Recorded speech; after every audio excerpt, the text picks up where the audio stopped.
In our next Integrative Hermetic Health Show, Hugo Rodier, MD, shares his views on the Medicare for All plans of the Democrats. This will be a very interesting two-part show, emphasizing certain aspects of the healthcare problem not generally even touched by mainstream media. Here's a clip from the Los Angeles Times talking about the possibility of Medicare for All. What do we want? Healthcare! When do we want it? Now! What do we want? Healthcare! When do we want it? Now!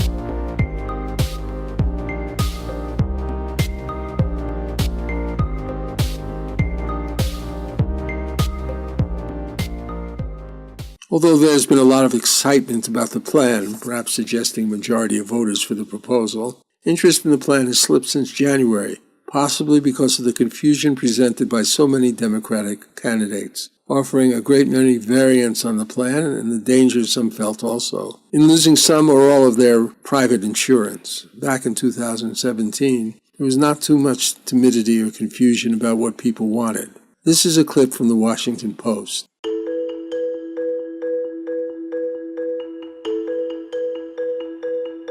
Medicaid is under attack.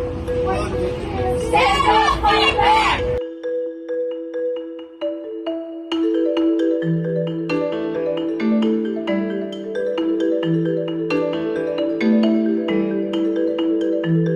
Universal single payer, I know, gets a bad name.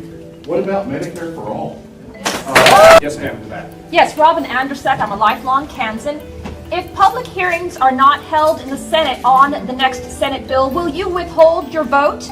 I will not. Without public hearings, though, how will we know that it does have what you want in it? I'll do my best to make sure that I will not walk away from any vote I cast.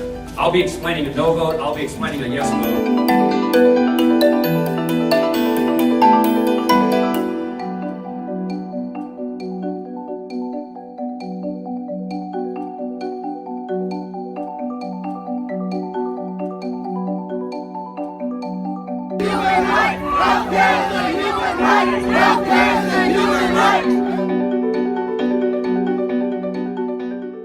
For instance, the latest bill introduced in the House by Pamela Jayapal, a Democrat from Washington, and Debbie Dingell, a Democrat from Michigan, is different from the bill introduced by Bernie Sanders in the Senate.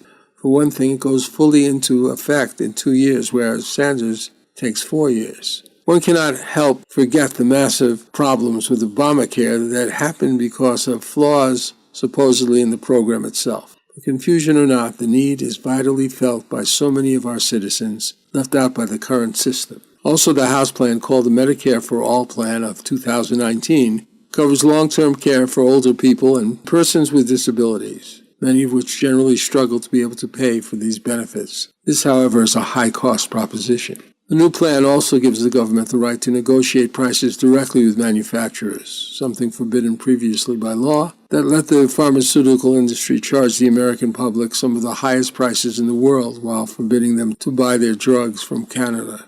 On the other hand, the House bill does allow private health care for items not covered in the single government bill. Also, doctors can also refuse to take the insurance and charge their patients cash. But as our shows demonstrate, Medicare for All, as it stands, probably in all these bills, only addresses financial compensation in a tremendously bloated healthcare system, which includes reliance on costly big pharma drugs that often mask symptoms, do not affect actual curative treatments, many unnecessary surgeries, over-reliance on specialists, and perhaps worst of all, as we have discussed in our last two shows, a dangerous deficiency in the training and practice of medical doctors regarding the causes of so many negative health conditions due to bad nutrition. Join us then on the Integrative Hermetic Health Show as we deal with Medicare for All issues, often not discussed, ones that reflect badly on both the current healthcare system and even the most significant efforts to legally reform healthcare in the United States.